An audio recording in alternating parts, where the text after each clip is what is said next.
Bismillahirrahmanirrahim. Assalamualaikum warahmatullahi wabarakatuh. Perkenalkan, nama saya Aldira Wibianti Putri dari Program Studi Pendidikan Guru Sekolah Dasar Fakultas Ilmu Pendidikan Universitas Bhayangkara Jakarta Raya. Di sini saya akan mempresentasikan tentang pengembangan keterampilan proses. Yaitu pengembangan keterampilan proses sains, yaitu kesadaran terhadap pentingnya penguasaan proses sains bagi siswa memunculkan beberapa ide pembaharuan pembelajaran sains. Misalnya, Science a Process Approach yang bisa disingkat dengan SAPA. Apa sih Science a Process Approach itu? Jadi, Science a Process Approach itu program tanggapan dari American Association for the Advancement of Science terhadap krisis pasca Sputnik dalam pendidikan sains. Pendekatan keterampilan proses dan inquiry science. Sebagai langkah untuk memformalkan usaha pembelajaran proses sains kepada siswa, kurikulum berbasis kompetensi atau bisa disingkat dengan KBK secara eksplisit bahkan menyatakan bahwa pelajaran sains itu harus mencakup aspek kerja ilmiah dan konsep. Nah, yang selanjutnya, mengembangkan keterampilan proses siswa. Keterampilan proses tidak harus dikembangkan semuanya sekaligus, namun dapat dipilih sesuai dengan keadaan. Secara umum, ada beberapa hal yang perlu diperhatikan guru dalam mengembangkan keterampilan proses siswa, yaitu ada 4 caranya. Yang pertama, siswa hendaknya diberi kesempatan sebanyak-banyaknya mendapatkan pengalaman langsung untuk menggunakan keterampilan proses, seperti keterampilan mengukur, menimbang, mengumpulkan informasi, dan keterampilan lainnya. Hendaknya ditanam sejak dini. Pengalaman langsung memungkinkan siswa untuk berlatih menggunakan alat-alat inderanya, mengumpulkan bukti-bukti untuk kemudian menindaklanjuti dengan mengajukan pertanyaan atau merumuskan hipotesis berdasarkan gagasan yang ada. Yang kedua, siswa hendaknya diberi kesempatan untuk berdiskusi dalam kelompok. Seperti kerja kelompok bukan hanya dapat digunakan untuk mengatasi keterbatasan alat, namun kerja kelompok dapat menjadi wahana bagi anak untuk mengembangkan keterampilan berkomunikasi sesama temannya. Oleh karena itu, tugas-tugas hendaknya dirancang sedemikian rupa agar siswa berbagi gagasan, menyimak pendapat teman, menjelaskan, mempertahankan gagasan mereka, dan menghubungkan gagasan dengan bukti dan pertimbangan orang lain untuk memperkaya pendekatan yang mereka rencanakan itu. Nah, yang ketiga, siswa hendak diberi kesempatan untuk menjelaskan proses bagaimana mereka sampai pada suatu pendapat atau gagasan, sehingga guru mendapatkan informasi mengapa siswa berpendapat tertentu. Nah, langkah ini dapat membantu guru untuk memahami cara berpikir siswa loh. Yang keempat,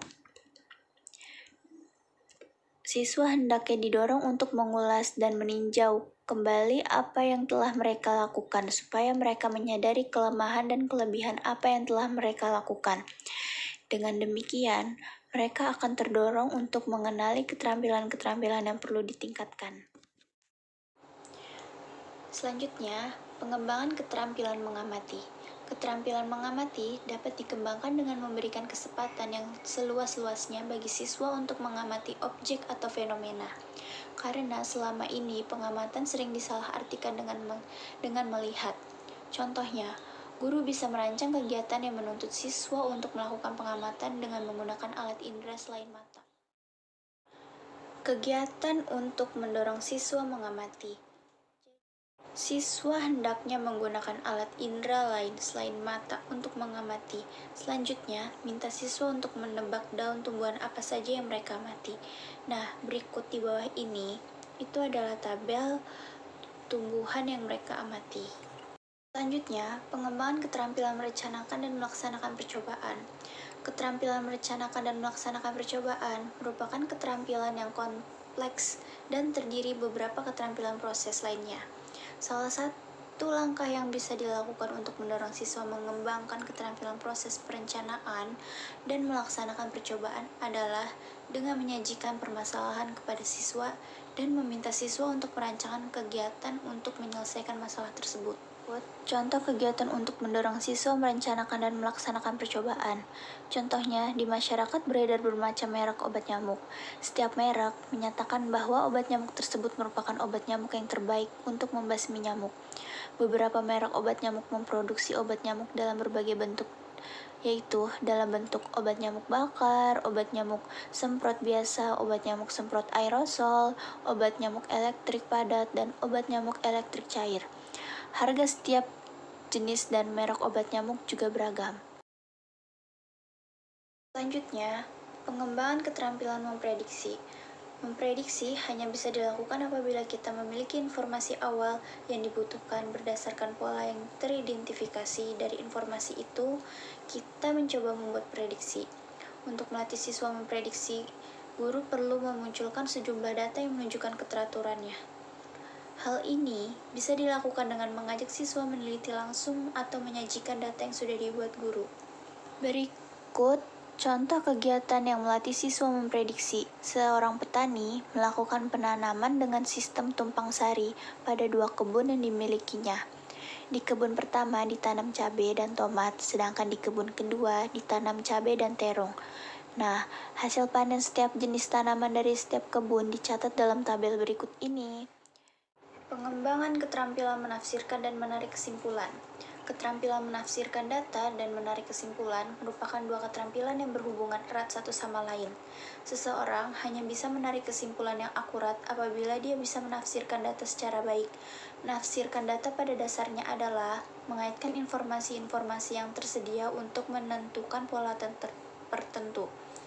Langkah awal untuk bisa menafsirkan data, siswa harus mencari titik tengah dan mencari titik frekuensi yang paling banyak. Hanya dengan melihat data, siswa tidak akan dapat menafsirkan dan menarik kesimpulannya. Siswa perlu dipandu dengan pertanyaan pengarah yang mengarahkan mereka pada kesimpulannya. Berikut contoh siswa menafsirkan sebelum menarik kesimpulan. Seorang peternak lele merasakan penasaran dengan hasil panen ikan lele dari kolam yang dimilikinya. Untuk itu, dia memelihara beberapa ikan lele dumbo dan lele lokal dalam 3 kolam dan menimbang berat ikan lele tersebut setiap 2 minggu. Berikut adalah hasil yang diperoleh peternak tersebut. Pengembangan keterampilan berkomunikasi. Komunikasi merupakan sesuatu yang sudah sangat lazim dilakukan. Meskipun demikian, tidak berarti setiap orang bisa berkomunikasi ilmiah secara efektif. Dalam komunikasi ilmiah, ilmuwan sering menggunakan bentuk-bentuk berkomunikasi non-teks, misalnya tabel dan diagram.